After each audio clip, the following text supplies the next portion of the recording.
વાવ બેઠક પર મતગણતરી શરૂ છે। વાવ બેઠક પર બુલેટની સ્પીડે કોંગ્રેસ આગળ વધી રહી છે। તો 13મા રાઉન્ડના અંતે પણ 13,937 મતથી ગુલાબસિંહ રાજપૂત આગળ જોવા મળી રહ્યા છે। વાવ ભાજપ ઉમેદવાર સ્વરૂપજી ઠાકોર પાછળ જોવા મળી રહ્યા છે। તો વાવ અપક્ષ ઉમેદવાર માવજી પટેલ પણ પાછળ જોવા મળી રહ્યા છે। ત્યારે વાવ ભાજપ ઉમેદવાર સ્વરૂપજી ઠાકોર પાછળ જોવા મળી રહ્યા છે। તો વાવ બેઠક પર બુલેટની સ્પીડે કોંગ્રેસ આગળ વધી રહી છે। તો 13મા રાઉન્ડના અંતે 13,937 મતથી ગુલાબસિંહ આગળ નીકળી રહ્યા છે। તો એક પછી એક રાઉન્ડ ક્લિયર થઈ રહ્યો છે, જેમાં કોંગ્રેસ બાજી મારતી જોવા મળી રહી છે અને ક્યાંક ને ક્યાંક ભાજપ અને અપક્ષ ઉમેદવાર પાછળ ધકેલાતા જોવા મળી રહ્યા છે। તો વાવ અપક્ષ ઉમેદવાર માવજી પટેલ પણ પાછળ ચાલી રહ્યા છે। ભાજપના ઉમેદવાર સ્વરૂપજી ઠાકોર પણ પાછળ ચાલી રહ્યા છે અને આ સાથે જ કોંગ્રેસના જે ઉમેદવાર છે એક પછી એક ટક્કર આપી રહ્યા છે, કાંટાની ટક્કર આપી રહ્યા છે અને બંને ઉમેદવારોને પાછળ છોડીને રોકેટ સ્પીડની ગતિએ આગળ જોવા મળી રહ્યા છે। 13,937 મતથી કોંગ્રેસ હાલ આગળ ચાલી રહી છે। તો વાવ બેઠક પર અત્યારે ત્રિપાંખીઓ જે જંગ જોવા મળી રહ્યો છે, જેમાં કોંગ્રેસના ઉમેદવાર સ્વરૂપજી ઠાકોર, કોંગ્રેસના ઉમેદવાર ગુલાબસિંહ રાજપૂત આગળ જોવા મળી રહ્યા છે। તો વાવ બેઠક પર બુલેટની સ્પીડે કોંગ્રેસ આગળ વધતી જોવા મળી રહી છે। તો સંવાદદાતા મેહુલ દુધરેજી આપણી સાથે લાઈવ જોડાઈ ગયા છે। જે મેહુલ, એક પછી એક રાઉન્ડ ક્લિયર થઈ રહ્યા છે અને આ તમામ રાઉન્ડ જે ક્લિયર થયા છે તેમાં કોંગ્રેસ બાજી મારતી જોવા મળી રહી છે, શું કહેશો?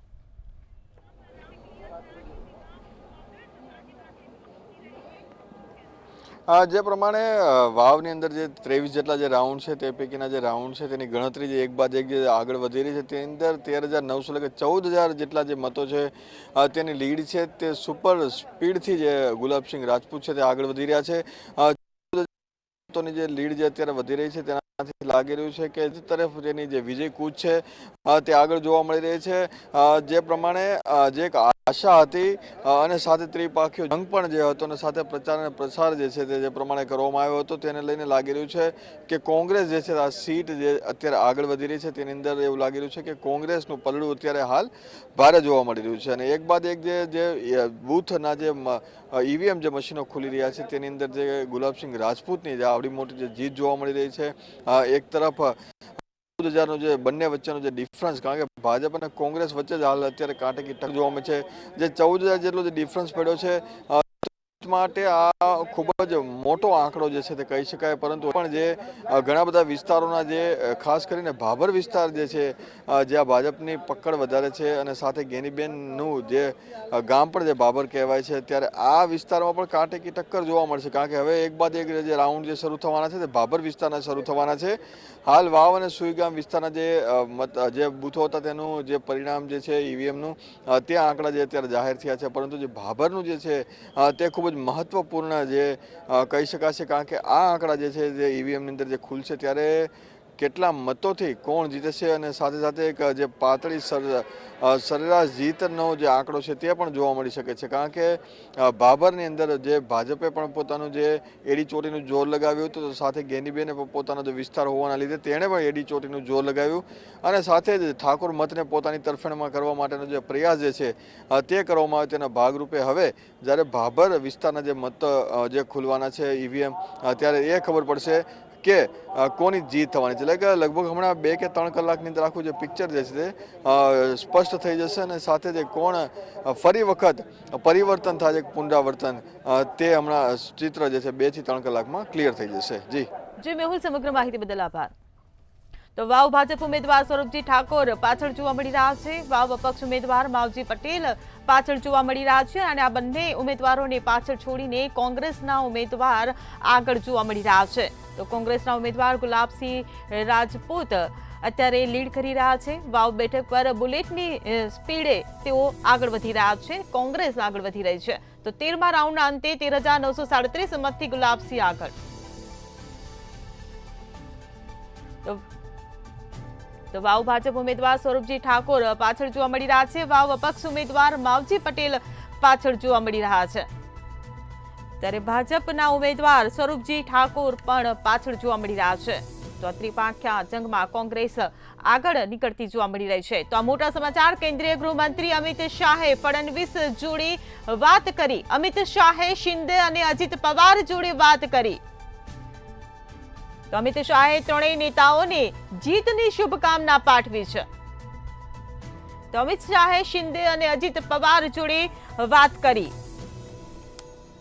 તો અમિત શાહે ત્રણેય નેતાઓને જીતની શુભકામના પાઠવી.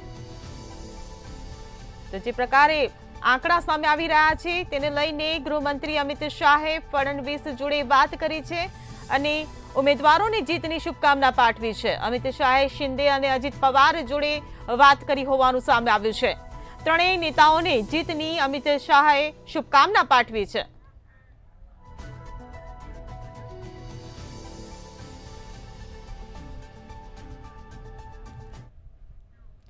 તો મહારાષ્ટ્રમાં ભાજપની જીત જે પ્રકારે સામે આવી રહી છે તેનો સુરતમાં જશ્ન જોવા મળી રહ્યો છે. તો મહારાષ્ટ્રની ભાજપ જીતનો જશ્ન સુરતમાં જોવા મળી રહ્યો છે.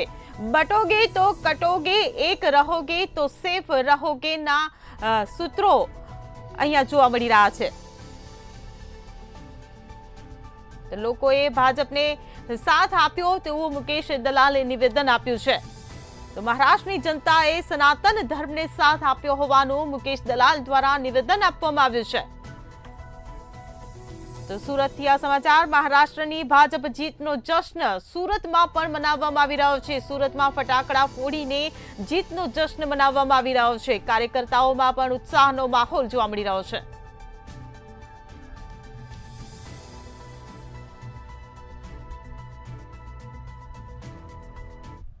તો 14મા રાઉન્ડના અંતે પણ ગુલાબસિંહ રાજપૂત આગળ જોવા મળી રહ્યા છે. કોંગ્રેસ 14મા રાઉન્ડના અંતે આગળ વધી છે. બેઠક પર બુલેટની સ્પીડે આગળ વધતી જોવા મળી રહી છે. 14મા રાઉન્ડના અંતે 14,162 મતથી ગુલાબસિંહ આગળ. વાવ ભાજપ ઉમેદવાર સ્વરૂપજી ઠાકોર પાછળ જોવા મળી રહ્યા છે. તો વાવના અપક્ષ ઉમેદવાર માવજી પટેલ પણ પાછળ જોવા મળી રહ્યા છે. તો 14મા રાઉન્ડના અંતે પણ 14,162 મતથી કોંગ્રેસના ઉમેદવાર ગુલાબસિંહ રાજપૂત આગળ જોવા મળી રહ્યા છે. ગુલાબસિંહ રાજપૂત હાલ ભાજપ અને અપક્ષ ઉમેદવારને કાંટાની ટક્કર આપી રહ્યા છે. તો 14મા રાઉન્ડના અંતે 14,162 મતથી ગુલાબસિંહ આગળ નીકળ્યા છે. તો વાવ ભાજપ ઉમેદવાર સ્વરૂપજી ઠાકોરને તેમણે પાછળ છોડી દીધા છે. તો આ સાથે જ અપક્ષ ઉમેદવાર માવજી પટેલ પણ પાછળ ચાલી રહ્યા છે. ત્યારે ત્રિપાંખ્યા જંગમાં કોંગ્રેસ સારું પ્રદર્શન કરી રહી છે. 14મા રાઉન્ડના અંતે 14,162 મતથી ગુલાબસિંહ આગળ જોવા મળી રહ્યા છે. જી અશોકભાઈ, હું તમને પૂછવા માંગીશ કે કોંગ્રેસ અત્યારે 14મા રાઉન્ડના અંતે સારું પ્રદર્શન કરી રહી છે. ગુલાબસિંહ રાજપૂત હાલ આગળ જોવા મળી રહ્યા છે, શું કહેશો? નહીં, આ જે પરિણામો આવી રહ્યા છે દરેક રાઉન્ડ પછી, આ પ્રકારના પરિણામો અપેક્ષિત હતા.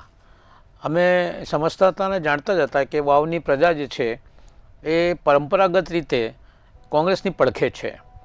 એના કારણે જ જે છે એ કોંગ્રેસને મતદાન કરે. ખાસ કરીને જ્ઞાનીબેન ઠાકોર તાની બહુ લોકપ્રિય નેતા છે બનાસકાંઠાની, અને આપણે કહી શકીએ છીએ કે હવે તો ગુજરાતની અંદર પણ લોકપ્રિયતા એમની બહુ વધી છે. જ્ઞાનીબેને અને પછી કોંગ્રેસના જિલ્લા પ્રમુખે, તાલુકા પ્રમુખે આખી કમાન હાથમાં લીધી હતી. અને અમારા જે પ્રભારી છે મુકુલ વાસનિક પણ અને પ્રમુખ શ્રી શક્તિસિંહ પણ ત્યાં ધામો નાખ્યો હતો. એટલે કોંગ્રેસે સંપૂર્ણ તાકાત લગાડી હતી. પણ એનાથી વધુ તાકાત તો ભારતીય જનતા પાર્ટીના મિત્રોએ લગાડેલી. એમાં મંત્રીઓને, કેન્દ્રીય મંત્રીઓને બધા ત્યાં ધામો નાખીને બેઠા હતા. છતાં પ્રજાએ જે છે પરંપરાગત રીતે વોટ આપવાનું પસંદ કર્યું છે. અને અમારા માટે ખરેખર આ ગુજરાતની જીત એક બહુ મોટી જીત છે અને બહુ ખુશીની વાત છે કે વાવની જનતાને હું કોંગ્રેસના કાર્યકર તરીકે અભિનંદન આપું છું. ને જે અત્યારે એક પછી એક રાઉન્ડનો રિઝલ્ટ આવી રહ્યો છે, મને લાગે છે કે છેલ્લે સુધી ગુલાબસિંહ રાજપૂત પોતાની વિજયકૂચ જારી રાખશે અને સારા બહુમતથી વાવની અંદર કોંગ્રેસ વિજય હાસિલ કરશે. જી બિલકુલ. મહેશભાઈ, તમને પૂછવા માંગીશ કે વાવમાં ગણતરી હજુ પણ બાકી છે, પરંતુ જેટલા રાઉન્ડ ક્લિયર થયા છે એમાં કોંગ્રેસે બાજી મારી છે. શું લાગે છે કે આ ચિત્ર આગળની ગણતરીમાં બદલાશે? છે, વિશ્વાસ છે. કારણ કે હું તમને કહું છું કે 9મા રાઉન્ડ સુધી જે એમની ગતિ હતી પ્રતિ રાઉન્ડ, એ તમે જુઓ ને 9મા રાઉન્ડથી એમની ગાડી અટકી છે તો ખૂબ જ સ્લો ચાલી છે 14મા રાઉન્ડ સુધી. અને ઓફિશિયલી આ સુઈગામ પટ્ટો પત્યો. બસ તો ત્યાં on an average BJP 48% vote લેવામાં સફળ રહી છે. અને હવે જે મૂળ પટ્ટો છે 16મા રાઉન્ડથી ભાભર પટ્ટો ચાલુ થશે, બરોબર છે, અને ત્યારથી આ લીડ ઘટવાનું ચાલુ થશે અને છેલ્લે પાતળી માર્જિન આપણે 23મો રાઉન્ડ ન ખુલે ત્યાં સુધી આમાં કહેવું ખૂબ જ મુશ્કેલ છે. જી બિલકુલ. અશ્વિન, શું લાગે છે કે ભાભર એવું કહેવાય છે કે ભાજપનો ગઢ છે, ત્યાં શું આમ ડર લાગે છે કે ભાભરમાં કોંગ્રેસને ફટકો પડી શકે છે? નહીં, મને નથી લાગતું, કારણ કે જે રીતે અત્યારે મતદાન આપણે આટલા રાઉન્ડમાં જોયા છે એમાં કોઈ ફેરફાર પડે એવું લાગતું નથી, કારણ કે બાબર પોતે ગેનીબેનનું ઘર છે ત્યાં, અને એની આખી સુકાન એમના હાથમાં હતી. અને ખાસ કરીને જે ત્યાંના સ્થાનિય લોકો છે એ સ્થાનિય લોકો કોંગ્રેસ સાથે પણ રહ્યા છે. બાબરમાં કોઈ બહુ વધુ ફેરફાર થાય ભાજપના મિત્ર અપેક્ષા રાખી રહ્યા છે તો થઈ શકે છે કે થોડીક એમની અપેક્ષા પૂરી થાય, પણ સામાન્ય રીતે જે ગતિથી અત્યારે ગુલાબસિંહ આગળ વધી રહ્યો છે મને સંપૂર્ણ વિશ્વાસ છે કે સારી બહુમતીથી પ્રજા જે છે બાબરની હોય કે આખા વાવ વિધાનસભા મત વિસ્તારની હોય, જંગી બહુમતીથી ગુલાબસિંહ રાજપૂત વિજય હાંસલ કરશે. જી બિલકુલ. મહેશભાઈ, હું તમને પૂછવા માંગીશ કે 2022માં પણ સ્વરૂપજીને ગેનીબેને હરાવ્યા હતા, શું લાગે છે આ વખતે 2024માં ગુલાબસિંહ હરાવશે? એ જ જવાબ રિપીટ કરીશ, કારણ કે એમની લીડ ઓન એન એવરેજ 13,000ની લીડ છે. હમણાં વર્તમાનમાં 13-14,000ની વચ્ચે રહે છે હમણાં છેલ્લા 2 રાઉન્ડથી, બરોબર છે. 16મો રાઉન્ડ સ્ટાર્ટ થશે એટલે આ લીડ કટ થવાનું ઓલરેડી વાવમાં જે વાવ વિસ્તારમાંથી એમને લીડ લેતા આવ્યા, સુઈ ગામથી એ લીડ ધીમી પડી છે અને ભાભરથી એ માઇનસમાં જશે એવો મને પૂરો વિશ્વાસ છે. અને એ 16થી લઈને 23 એટલે ઓલમોસ્ટ 7 રાઉન્ડ થઈ જાય છે અને એ બહુ મોટો તબક્કો કહેવાય. 7 રાઉન્ડ એટલે કંઈ નાનો તબક્કો નથી અને ત્યાંથી એ લીડ કવર થશે એવો મને પૂરો વિશ્વાસ છે. જી બિલકુલ. અશોકભાઈ, તમે શું કહેશો? કારણ કે 10મા રાઉન્ડમાં તો જે ગુલાબસિંહ રાજપૂતની લીડ તો ઘટી જ હતી અને પછી આગળ વધી, તો હજુ બાકીના રાઉન્ડ બાકી છે, ત્યારે શું લાગે છે કે આ લીડ જળવાઈ રહેશે? નહીં, મેં તમને જે વાત કરી ને કે આ ચૂંટણી જે છે એ જાતિ આધારિત નથી કે વિસ્તાર આધારિત નથી. આ ચૂંટણીમાં ક્લિયર કટ જે છે વાવના જે મતદારો છે એને કોંગ્રેસને પસંદ કર્યું છે અને હું કહી શકું છું કે ગેનીબેનની આગેવાની પણ પસંદ કર્યું છે. અને ગુલાબસિંહ રાજપૂત પહેલાં પણ ત્યાં ધારાસભ્ય રહી ચૂકેલા છે અને એમને કામ પણ સારું કર્યું છે અને વ્યક્તિગત રીતે પણ ગુલાબસિંહ રાજપૂતની ત્યાં પ્રજામાં પ્રતિષ્ઠા છે, ગેનીબેનની છે, અને કોંગ્રેસનું તો પરંપરાગત ગઢ જ રહ્યું છે. છેલ્લા 25-30 વર્ષનો આપ ઇતિહાસ જુઓ, વાવમાં મોટાભાગે કોંગ્રેસને જ વિજય હાસિલ થઈ છે અને મને લાગે છે કે આ વિજય કૂચ જે મેં અગાઉ વાત કરી એ જ પ્રમાણે ચાલુ રાખશે અને મતદાન છે એ વ્યાપક રીતે કોંગ્રેસ તરફી રહેવાનું છે. જી બિલકુલ. મહેશભાઈ, માવજીભાઈ ભાજપમાંથી નારાજ થયા અને પછી અપક્ષ ઉમેદવારી નોંધાવી, શું લાગે છે કે માવજીભાઈની નારાજગી અત્યારે ભાજપને નડી રહી છે?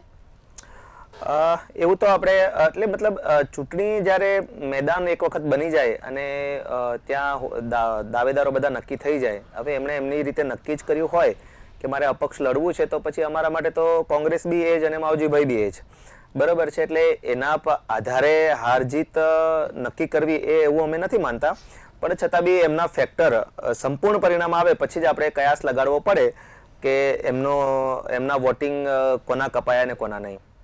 જી બિલકુલ. અશોકભાઈ, એવું પણ બની શકે ને કે માવજીભાઈ પછી ભાજપને ટેકો જાહેર કરી દે, કારણ કે પહેલા તો કોંગ્રેસ માફ કરજો ભાજપમાં જ હતા ને? માવજી ભાજપના જ હતા. હા, એટલે પછી હવે ટેકો જાહેર કરી શકે એવું પણ થઈ શકે ને? ના, પણ ટેકો જાહેર કરવાથી શું ફાયદો? પછી વોટ તો એમને અલગથી મળવાના છે. એ વોટ ભાજપમાં ડાયવર્ટ શિફ્ટ ન થઈ શકે ને કાયદેસર. અને પછી ભાજપ તો પાછા એમના લે તો એમાં કોઈ નવાઈ નથી. ભાજપ તો કોંગ્રેસમાંથી ગયેલા લોકોને ઘરે લગાડીને મંત્રીઓ બનાવી નાખે છે, તો એમને તો પોતાના જ વ્યક્તિ છે આ. જી બિલકુલ. મહેશભાઈ, આ વખતનું જે મતદાન છે ઓછું થયું છે, તો ક્યાંક ને ક્યાંક ઓછું જે મતદાન છે એ પણ ભાજપને નડી રહ્યું હોય? એટલે વાવ વિધાનસભા પર જી ઓકે, એટલે વાવ એક એવી વિધાનસભા છે, તમે એમની હિસ્ટ્રી ચેક કરો તો ઓન એન એવરેજ 70+ વોટિંગ કરનારી વિધાનસભા છે. હાઈએસ્ટ ત્યાં 78 કે 80 સુધી બી ગયું છે અને હમણાં બી કંઈક આ જ રેન્જમાં છે. એટલે 2-3% માર્જિન પ્લસ માઇનસ થયા કરતું હોય, પરંતુ ત્યાં ઓન એન એવરેજ 70 આજુબાજુ એમનું મતદાન રહે છે, બરોબર છે. પ્લસ ઓફ ધ ટાઈમિંગમાં એ ચૂંટણી હોય અને એનું કંઈક 1-2% આમ તેમ થયું હોય તો ભગવાન જાણે. જી બિલકુલ. અશોકભાઈ, શું લાગે છે કે જે પ્રકારે જીત મળતી દેખાઈ રહી છે અને એ પાછળના કારણો એટલે તમને શું લાગી રહ્યું છે કે કયા ફેક્ટર છે કે જે આ મહત્તમ ને મહત્તમ લીડ અપાવી રહ્યું છે?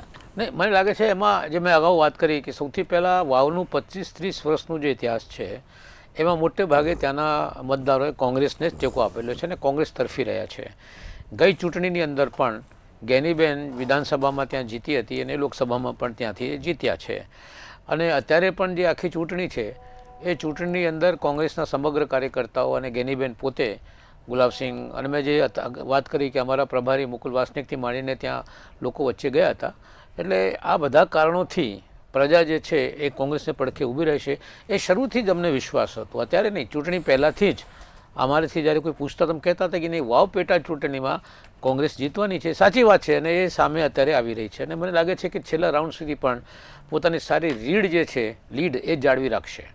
જી બિલકુલ. મહેશભાઈ, ભાજપ તો વાત કરતું હતું કે કોંગ્રેસના ગઢમાં ગાબડું પાડશે, પરંતુ અહીંયા તો કમળ મુરઝાતું દેખાઈ રહ્યું છે.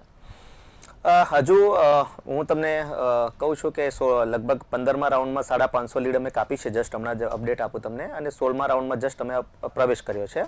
હવે અહીંયાથી તમે 23મા રાઉન્ડ સુધી જુઓ કઈ રીતે લીડ કપાય છે અને તમે જુઓ એટલે જે અમારો વિશ્વાસ છે એ વિશ્વાસ પર અમે હમણાં બી અમે એ વિશ્વાસ પર અડીગ છીએ. જી બિલકુલ. વાવની જનતાએ કોંગ્રેસ પર ભરોસો મૂક્યો, એના પર શું કહેશો અશોકભાઈ? વાવની જનતાએ કોંગ્રેસમાં ભરોસો મૂક્યો છે તો આ માટે એમનો આભાર માનીશું અમે કોંગ્રેસ પક્ષ તરફથી પ્રજાનું, અને પ્રજાની જે આકાંક્ષાઓ છે એ પૂરી કરવાની સંપૂર્ણ કોશિશ કરીશું. અને મને લાગે છે કે ગુલાબસિંહ રાજપૂત આમાં સક્ષમ છે. યુથ કોંગ્રેસના પહેલે પોતે ગુજરાતના પ્રમુખ પણ હતા, સારું કામ કર્યું હતું એમને. પહેલાં ધારાસભ્ય તરીકે પણ એમને સારું કામ કર્યું છે અને અત્યારે યંગ છે અને ઉત્સાહ છે સારો, અને વાવની પ્રજા માટે બધું કરશે અને કોંગ્રેસ પણ એમને સાથ સંપૂર્ણ રીતે આપશે. અને પ્રજાને વિશ્વાસ છે તો જ અત્યારે વાવની અંદર આપ જોઈ શકો છો કે જે પરિણામો આવી રહ્યા છે એનાથી પ્રતિબિંબિત થાય છે કે પ્રજાએ વિશ્વાસ મૂક્યો છે કોંગ્રેસ ઉપર. અને સંપૂર્ણ રીતે બનાસકાંઠાની પ્રજા, વાવની પ્રજા, આખા ગુજરાતની પ્રજા સાથે કોંગ્રેસે જ આખું આ ગુજરાતનું જે અત્યારે માળખું છે એ બધું ગુજરાત જ્યારે શાસનમાં હતી 1960 આપ જાણો છો કે ગુજરાત બન્યું ત્યારે ગાંધીનગર, પાટનગરથી માંડીને જેટલા પણ ડેમ છે આપણા, નર્મદા ડેમ હોય કે જેટલા પણ આપણા ડેમ છે બાંધો, એ બધા કોંગ્રેસના શાસનમાં ઊભા થયા છે. એટલે બેઝિકલી સ્કૂલો, હોસ્પિટલો, જેટલા પણ તમે જો દવાખાનાઓ છે, સિવિલ હોસ્પિટલો, સરકારી દવાખાનાઓ, એ બધા કોંગ્રેસના સમયમાં ઊભા થયા છે. કાયદેસર સ્કૂલો, કોલેજો, દીકરીઓ માટે ફ્રી વાંચવાનું કામ, ડેમ બનાવવાનું કામ, આખું માળખું ગુજરાતને ઊભું કરવાનું કામ. અને આ વખતે મને યાદ કરવું જોઈએ સ્વર્ગસ્થ માનનીય ચિમનભાઈ પટેલ સાહેબને કે નર્મદા માટે અને સરદાર સરોવર માટે તો એમને આખી જિંદગી લગાડી દીધી હતી આ બાબતમાં. મને એટલું યાદ છે કે સરદાર સરોવર એ ગુજરાતની લાઈફલાઈન છે, એ ગુજરાતને મળવું જોઈએ અને સંપૂર્ણ થવું જોઈએ. એ મુદ્દો લઈને ચિમનભાઈ જ્યારે સંઘર્ષ કરતા હતા, એકવાર અમે સાથે બેઠા હતા ગાંધીનગરમાં અને 1992માં જે બાબરીનું આ બધું થયું ને એ પછી આખા દેશમાં અરાજકતા ઊભી થઈ અને કાયદો વ્યવસ્થાને એક બહુ મોટું નુકસાન થયું. ત્યારે બુટાસિંહની રાજીનામું, બુટાસિંહ ત્યાં હતા, એટલે એની જગ્યા ઉપર નરસિંહ ચિમનભાઈને દેશના ગૃહપ્રધાન બનવા માંગતા હતા. એટલે નરસિંહ રાવજીનો ફોન એમના ઉપર આવ્યો કે તમે દિલ્હી આવી જાઓ ગુજરાત છોડીને અને તમને હોમ મિનિસ્ટ્રીનું કામ સંભાળવાનું છે દેશનું. એ સમય ઉપર એમને કીધું કે મને તમે પ્રાઇમ મિનિસ્ટર બનાવો તો પણ હું દિલ્હી આવવા માંગતો નથી.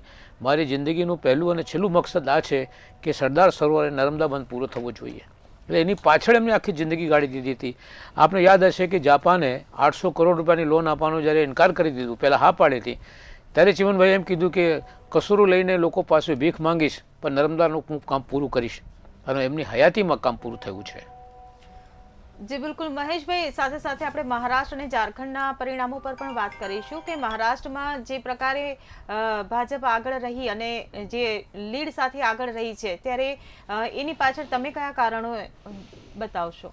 પહેલી વાત તો એ આગળ રહી એ તો છોડો, છેલ્લા 30 વર્ષની અંદર કોઈ વ્યક્તિગત ઇન્ડિવિજ્યુઅલ પાર્ટી 100 સીટ ક્રોસ કરી હોય એકમાત્ર ભાજપ પાર્ટી છે. 2014માં 124, 2019માં 105 અને હમણાં ઓલમોસ્ટ 125-27 સુધી અમે પહોંચશું. આ મહારાષ્ટ્રની જનતાનો ભાજપ ઉપર દિન પ્રતિદિન વધતો વિશ્વાસ છે. હવે અમારા સાથી પક્ષો છે એના પર આવો તમે. બે પાર્ટી છે, 2 એનસીપી છે અને 2 બીજેપી છે, શિવસેના છે, બરોબર છે. હવે તમે એનસીપીનો શરદ પવાર કેટલી સીટ પર લડ્યા અને કેટલા પર હમણાં આગળ ચાલે છે તો જીતશે. અજીત પવાર કેટલા પર લડ્યા અને કેટલા જીતશે એનો સ્ટ્રાઇક રેટ કાઢો. શરદ પવારનો હમણાંના જો ટ્રેન્ડ રિઝલ્ટમાં કન્વર્ટ થાય તો શરદ પવાર દર 10 સીટ જીત્યા છે, મતલબ 11% એનો સ્ટ્રાઇક રેટ છે.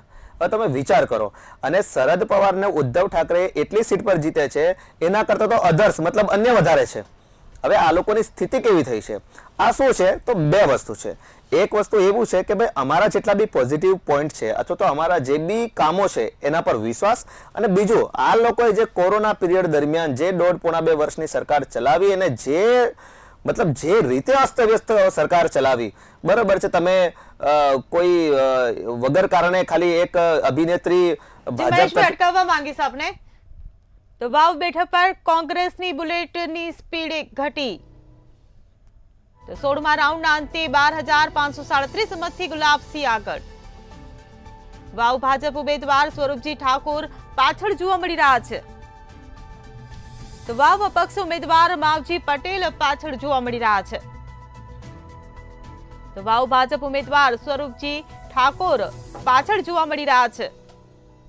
તો ભાજપ અને અપક્ષ પાછળ જોવા મળી રહી છે. જી મહેશભાઈ, આપ આપની વાત પૂરી કરો. એક અભિનેત્રી ના ઘર પર બુલડોઝર એટલા માટે ચલાવી દેવામાં આવે કે ભાઈ એ ભાજપ તરફી હતું તો હિન્દુત્વની વાત કરે છે, અને ચલો કોઈ લીગલ પ્રોસેસ કરીને તમે થોડો અલગ વિષય છે. એ બાબતમાં હાઈકોર્ટે ઓર્ડર કર્યો ને હાઈકોર્ટે એ લોકોએ કંગનાને વળતર ચૂકવવું પડ્યું. હવે વિચાર કરો કેટલી હદે એ લોકો તાનાશા થઈ ગયા હતા, અને એના કારણે આ બધું મહારાષ્ટ્રની સરકારે જોયું, મહારાષ્ટ્રની જનતાએ જોયું. અને એ તો ઠીક છે, ચલો આ બી થઈ ગયું, બધું કાનૂની પ્રોસેસ હોય. કદાચ મીડિયા તમને પૂછે કે ભાઈ આ તમે કેમ કાર્યવાહી કરી, તો આપણે એમ કહીએ કે ભાઈ આ ભાઈ લીગલ હતું, આ હતું, અનલીગલ હતું. એની જગ્યાએ બીજા દિવસે હેડલાઇનમાં શું લખવામાં આવે? સામનાના હેડલાઇનમાં ઉખાડ લિયા જાઓ. અરે ભાઈ, લિમિટ છે. આ લોકશાહી છે, આ કોઈ તાનાશાહી નથી, આ સરમુખતારશાહી નથી, બરાબર છે. અને એ આવી એક વસ્તુ નથી, આવી અનલિમિટેડ. અમારો એક કાર્યકર્તા શમિત ઠક્કર નામનો કાર્યકર્તા, એમણે ખાલી એક ટિપ્પણી કરી તો વિચાર કરો, એમને 30 દિવસ સુધી જેલમાં રહેવું પડ્યું. આ તો થેન્ક્સ ટુ અમારી ભાજપની જે મોવડી મંડળે એને બચાવ્યો. અર્નાબ જેવા પત્રકારને ખેંચીને એના ઘરથી ખેંચીને એને જેલમાં નાખવામાં આવ્યો. તો આ એમનું શાસન હતું. મુકેશભાઈ અંબાણીના ઘરની બહાર ગ્રેનેડ મૂકવામાં આવે, આ એમનું શાસન હતું. એમનો સચિન વાઝે, બરાબર છે, એ ઓફિશિયલ સ્વીકારે કે ભાઈ અમારે 100 કરોડની અમારે ઉઘરાણી કરવાની હતી, બરાબર છે. આ એમનો 1.5-2 વર્ષનો જે કાર્યકાળ હતો એનાથી લોકો એટલા ત્રસ્ત થયા, અને ત્યારબાદ જે શિંદે સરકાર આવી અને પાછળના 2-2.5 વર્ષ જે રીતે એમણે સાચવી છે મહારાષ્ટ્રની સરકારને, મહારાષ્ટ્રની જનતાને અને સરકારને બંનેને સ્થિરતા આપી છે, એના પર અમારો વિશ્વાસ છે. 2 રીતે મતદાન થયા છે. એક, અમારા પર વિશ્વાસ, અને બીજું આ લોકોનો જે ખીચડો એના પરનો અવિશ્વાસ. આ બંને ભેગા થયા. એ બંને ભેગા ના થાય તો 200 ક્રોસ કોઈ દિવસ શક્ય નહોતું. જી બિલકુલ અશોકભાઈ, જનતાનો કોંગ્રેસ પરનો અવિશ્વાસ અને કોંગ્રેસની નિષ્ફળતા એ ભાજપને સફળતા પાવી રહી છે. અને આ એક સેકન્ડ, આ રાહુલ ગાંધીની 89મી હાર છે. જસ્ટ ખાલી અપડેટ ડેટા. સૌથી પહેલાં તો ભાજપના મિત્રને જણાવવા માંગુ છું, લોકસભાની ચૂંટણી જેને વધુ સમય નથી થયો 23માંથી ઘટીને 17 કેમ થયું? લોકસભાની ચૂંટણી તાજેતરમાં પૂરી થઈ છે, અને લોકસભાની ચૂંટણી પછી જે રીતે લાડલી બહેનાના નામે અને ખેડૂતના નામે ડાયરેક્ટ એમના ખાતામાં જે રિશ્વત લાંચ જેને કહી શકાય, જે મધ્યપ્રદેશમાં શિવરાજ સિંઘે કર્યું, એ જ પ્રમાણે મહારાષ્ટ્રમાં જો લાડલી બહેના ના લાવ્યા હોત તો આટલી જંગી બહુમતી ના મળત. એ વાત પણ ધ્યાનમાં રાખે છે. તો લોકસભામાં કેમ ટાઈ ફિસ થઈ ગયેલી? લોકસભામાં તો પોતે મોદી સાહેબ ઊભા હતા, એમને ત્યાં જંગી પ્રચાર કર્યો હતો. ત્યાંની પ્રજાએ એમના વિશ્વાસ નહીં મૂક્યો ભારતીય જનતા પાર્ટી ઉપર, અને ત્યાં બહુમતી જે છે એ મહાવિકાસ આઘાડીના લોકોને મળી હતી, કોંગ્રેસના એકલાને 17 બેઠકો મળી હતી. એટલે ટૂંકમાં આ જે થયું છે ચૂંટણીનું, આ જે મહારાષ્ટ્રમાં જીત મળી છે, તમને મળી છે, હકીકત છે. મેં 2 વાર પહેલાં કહી દીધું, આજે પણ કહું છું કે તમને વિજય મળશે એના માટે અભિનંદન. પણ આ જીત શા માટે મળી છે એના બાબતમાં તો સાચી વાત કરો. લોકસભાને કેમ ભૂલી જાઓ છો? થોડાક મહિના પહેલાં લોકસભાની અંદર 400 પાર કરતા હતા. મહારાષ્ટ્રમાં ગયા, યુપીમાં ગયા, બુલડોઝરની વાત કરતા હતા અમારા મિત્ર, યુપીમાં તો કેટલા બુલડોઝર ચલાવ્યા છે. મહાત્યાગી વ્યક્તિએ, બહુ મોટો ત્યાગી વ્યક્તિ છે, મઠ છોડીને સત્તા ઉપર બેસી ગયા છે. સુપ્રીમ કોર્ટે કેટલી વાર 3 વાર ટકોર કરી છે યુપીમાં. તો આ બધી બાબતો જે છે બોલતા પહેલાં પોતે આપણે જોવું જોઈએ કે 4 ઉંગલી તમારી તરફ પણ થાય છે. તમે જીત્યા છો, ઓકે, એમાં કોઈ બેમત નથી. એવી રીતે વાવની અંદર અમે જીતી રહ્યા છે. વાવ અમે જીતી રહ્યા તો તમારે સ્વીકારવું જોઈએ. મહારાષ્ટ્રમાં તમારી જીતને અમે સ્વીકારીએ છીએ, તો ઝારખંડમાં જે પરિસ્થિતિ અત્યારે ઊભી થઈ છે, તો ઝારખંડની અંદર ઇન્ડિયા ગઠબંધન જીતી રહ્યું છે. તો સત્યને સ્વીકારવાનું પણ આપણે આવવું જોઈએ. ફક્ત અસત્ય ઉપર આપણે ચાલતા રહીશું તો લાંબુ નહીં ચાલે. થોડાક સમય માટે તમને સિદ્ધિ મળી જાય, પણ લાંબા ગાળા સુધી અસત્ય ઉપર તમે સિદ્ધિ મેળવીને બેસી ન શકો. હું છેલ્લે આ જ વાત કરવા માગું છું કે ભાઈ 10 વર્ષના શાસનમાં મોદી સાહેબ 10 વર્ષ વડાપ્રધાન રહ્યા અને પછી ત્રીજી જે વાર મારવાના હતા એમાં કેમ તમારી 60થી વધુ સીટો ઓછી થઈ ગઈ લોકસભામાં? એ ઘણા કારણો છે એની પાછળ, પણ થઈ છે. સાચું ખોટું કારણ એની ચર્ચા પછી, પણ હકીકત આ છે કે અત્યારે જે સરકાર દિલ્હીમાં છે એ સરકારને બહુમત નથી. અને મહારાષ્ટ્રમાં પણ જે સરકાર બેસશે તો ભાજપના મિત્રને કહીશું કે એમાં પણ બહુમત નથી. ગઠબંધનની સરકારો દરેક જગ્યા બની રહી છે અને એ ગઠબંધનની સરકારો એક વાસ્તવિકતા બની ગઈ છે ભારતના રાજકારણની. પણ ગઠબંધનમાં રહીને તમે બીજા પક્ષને તોડવાનું કામ કરો. 4-5 વર્ષ પહેલાં જે ચૂંટણી થઈ હતી વિધાનસભાની મહારાષ્ટ્રમાં, એમાં શિવસેના અને ભારતીય જનતા પાર્ટી બંને ભેગા થઈને લડ્યા હતા, બહુમતી મેળવી હતી બંને ભેગા થઈને. પણ એ સમય ઉપર ઉદ્ધવ ઠાકરેએ એક પ્રશ્ન ઊભો કર્યો હતો કે ભાઈ ત્યારે જ્યારે ચૂંટણી થઈ એ પહેલાં નક્કી કરવામાં આવેલું ભાજપ અને શિવસેના વચ્ચે કે જેને જેટલા સીટો મળે પણ મુખ્યમંત્રી ઉદ્ધવ ઠાકરે રહેશે. હવે એ વાત જે છે ફેરવી નાખી, શું નાખી, એ તો અંદરની વાત છે, પણ ભાજપે ના પાડી. એટલે ભારતીય જનતા પાર્ટી જ્યારે ના પાડી કે ભાઈ મુખ્યમંત્રી ભાજપનું રહેશે, પછી ઉદ્ધવ ઠાકરેએ આ ગઠબંધનમાંથી મુખ મોડ્યો, અલગ થયો છે. તો આ પણ એક નાનકડો ઇતિહાસ છે. એટલે આ બધા ઇતિહાસની અંદર આપણે જોઈ શકીએ છીએ કે જીત મેળવવા માટે શું કરવું શું નહીં કરવું એ દરેક પક્ષની સંસ્કાર, એના સ્વભાવ, એની નીતિમત્તા ઉપર આધારિત રહે છે. તમે એક બાજુ બુલડોઝર ચલાવો, એક બાજુ એમ કહો કટેંગે બટેંગે મરેંગે છટેંગે, એક બાજુ વિભાજન ઊભું કરવાની કોશિશ કરો, બીજી બાજુ લાડલી બહેનોના નામે તમે આ બધું કરો, ખેડૂતોના નામ ઉપર કરો. એક બાજુ કહો છો કે અમે ગરીબી હટાઈ છે, 80 કરોડ લોકોને આજ બી કહો છો કે અમે 5 કરોડનું રાશન 5 કિલો રાશન આપીએ છીએ, આ લોકો આપીએ છીએ. તો આ બધી પરિસ્થિતિ શું છે? અંતરવિરોધથી ભરપૂર એકબીજાની વાતથી ખિલાફતમાં ભારતીય જનતા પાર્ટીના નેતાઓ આગળ વધી રહ્યા છે. પણ મને લાગે છે કે એ બધું લાંબુ નહીં ચાલે. હવે અસલી ખેલ તો હવે થશે. મહારાષ્ટ્રની અંદર મુખ્યમંત્રી કોણ બને છે? શિંદેનું નિવેદન આવી ગયું. શિંદે એમ કહી દીધું છે કે મેં મહારાષ્ટ્રની જનતાનો આભાર માનું છું, અને એવી રીતે આપ્યું છે કે જેમ ભાવિ મુખ્યમંત્રીએ પોતે હોય. તો એ પછી ખબર પડશે. હું ફરીથી કહું છું કે તમે જીત્યા છો, મહાયુતિ જીતી છે મહારાષ્ટ્રમાં, એક હકીકત છે, એ સ્વીકારીને ચાલવાનું છે. જી બિલકુલ, હાલ રોકાઈશું, વિરામનો સમય થયો છે. તો મત ગણતરીની પળે પળની અપડેટ મંતવ્ય ન્યૂઝ પર જોતા રહો, પરંતુ હાલ રોકાઈશું એક વિરામ માટે.